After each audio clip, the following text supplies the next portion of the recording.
మాది బాలెంపల్లి గ్రామం. నా పేరు చిరంజీవి. LCH99 ఇత్తనం బాగుంది. అడిదాలపల్లి మండలం. బాగుంది ఇత్తనం. బొబ్బెర కానీ నల్లి కానీ ఎటువంటి డోకా లేకుండా ఉంది. వేసుకోవచ్చు దగ్గ ఇత్తనం పర్వాలేదు. 30-35 గంటలు సూచనలు.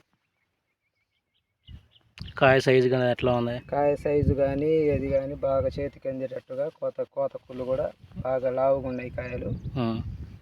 బాగుంది కాయ సైజు. తాలుగాయ కూడా వెనకంజంలో అయితే తాలుగాయ కూడా తక్కువ.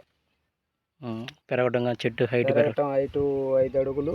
ఇప్పుడు 5 అడుగుల లోపల కాయ కాసిన తర్వాత 5 అడుగుల లోపల. మామూలుగా అయితే ఇంకా బాగుంది. వెరైటీ వేసుకోదగ్గ అయితేనే వెరైటీ మంచిదే. దానికి ముందర నల్లి కానీ ఇంతవరకు బొబ్బెర కానీ అసలు దారిదాపుల్లో కూడా రాలే. చేను చూస్తే మీకే అర్థం. ఆడ తీసుకొచ్చిన ఇత్తనం లక్ష్మ దాచిపెళ్ళి లక్ష్మ. మేము 5-6 సంవత్సరాల నుంచి ఆనే చేస్తాం. ఓకే.